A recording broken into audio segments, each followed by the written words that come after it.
Okay, thank you, Mr. Bannon. And speaking of cowardice, we have a very aggressive actor, Wang Yi, the foreign minister of the CCP. He told President Biden that Biden must restore U.S.-China relationship and must remove sanctions like bossing around a kid.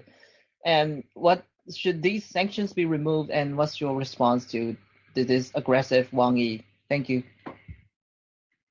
He's aggressive. He was aggressive before Trump was president, and he's aggressive after Trump's president. He's the one that flew over. When we took the phone call from Taiwan, they flew over a couple of days later, outraged, led by him. Tiger was it Tiger Yang, they call him? He's not such a tiger when you confront him and back him down. He's like any tyrant, right? What they're looking for is appeasement. If you're soft, they're going to continue to push. And they see softness in the Biden administration. I mean, the Biden administration has stood up somewhat. That is only because of the polling in the United States.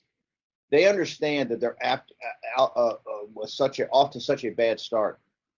And by the way, let me be specific. The Rasmussen poll that's out today shows, and it's the best tracking poll, shows he basically has 49% approval from the American people and 49% opposition. It's basically, he has no political capital. And so all the other radical things he's trying to do, like open borders and everything he's trying to get done of this radical nature, this democratic regime, right? Illegitimate democratic regime, I might add, because they did not win. They stole this. The one thing he can't back off now is at least the perception that they're tough on China, because the American people want the administration to confront the Chinese Communist Party. He has no political capital. He is under 50% approval by the American people. The most interesting, and I'll break a little news here for you, the most interesting part of the Rasmussen tracking poll shows among independents, not Democrats or Republicans, not partisans, but the independent voter. He's at 39%. And what did I tell everybody? Once we get him below 40% approval, and particularly with independents, because he has overwhelming support from Democrats, that's when he's out of political capital. And this is very important. Look, I don't need to tell you, Michael, or Dan, or any of you on here, Dr. Ming, anybody that's part of the G News, GTV, whistleblower, New Federal State, of what the Chinese Communist Party is. But to the audience and the broader audience here, they're gangsters. They're gangsters. I don't want to call them bullies. Bullies is too polite a term. That's like a schoolyard thing. They're gangsters. They think like gangsters. They act like gangsters. They accumulate wealth like gangsters. They destroy people's lives like gangsters. They're above any law because they are the law. What they say is the law. It's been like this since they took over China back in 1949 under one of the most murderous individuals in human history, Mao Zedong.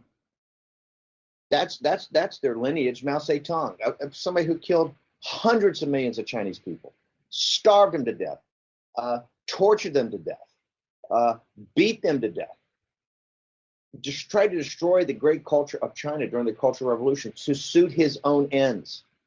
This is not a monster. This is a devil. And that's who their George Washington is, a monster. And there's no difference in these guys. They wear nicer suits and they try to be more polite. But Tiger Yang, he's a monster. He needs to be stood up to. And you don't need to stand up to him and say, oh, we're going to outcompete you. No. We're going to confront you. We're going to take you on. And we're going to destroy you for the good of the Chinese people, for the good of the American people and the Judeo-Christian West, and for the good of all mankind. And you can see this now in the Chinese, the CCP virus. So no, he's their front man. He's probably the nastiest guy they've got. That's why I put him out front. He's a very nasty individual. If you're ever with him, he's extremely nasty, but he's a coward. He can be backed off, and we backed him off during the Trump years, the first Trump term, and now he's back whining. He wants those sanctions off. If Biden removes anything that Trump did, the political blowback is going to be huge, and Biden can't take that right now. Yes, thank you, Mr. Bannon. Let's take down the CCP. Okay, next from Sky. Hello, Mr. Bannon. My question is, the CCP will only allow a patriot to become a legislator of Hong Kong. What does this move imply to the governance of the city?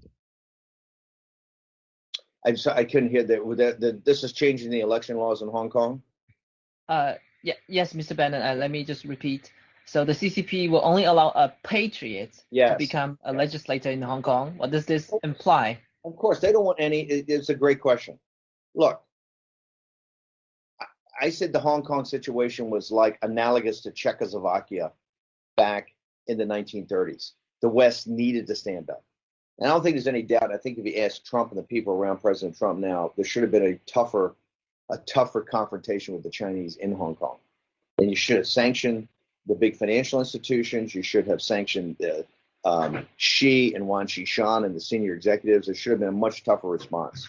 Since there was not a tougher response from the West, you're getting the payback. I mean, they don't want any. Jimmy Lee is still He's still in jail, awaiting trial. The tragedy of Hong Kong is that we have allowed the Chinese Communist Party to break their agreement, to break their treaty, and to essentially take it over. And so, yes, it doesn't surprise me that it's only going to be patriots. I mean, there's not going to be democracy in China. There'll be faux democracy. This is all the puppets that the CCP have in there. And that's not a reflection on the Chinese people. It's not a reflection certainly on the Hong Kong people. The Hong Kong people are among the bravest, and the kids that took the streets and that amazing fight they had for that entire year, as covered by G News and GTV, I think better than anybody in the world as news organizations. And Miles Guo called that shot every day. I mean, Miles Guo was months ahead of the Hong Kong story. And he told you what was going to happen. And what Miles Guo said has come to pass, right? So it shouldn't surprise anybody that they're doing this. And they're just using gentle words like you have to be patriots, but it's basically all puppets. They're going to do with Hong Kong what they want to do. And the West has told them it's okay. That the world's capital markets, remember, the capital markets of China, the West, the city of London and Wall Street have eventually concurred. They just want business as usual. So they want to get Hong Kong back to business, and they don't really care about the the political consequences of that. And so you're seeing whether it's Hong Kong Shanghai Bank or other financial institutions, they're accommodating.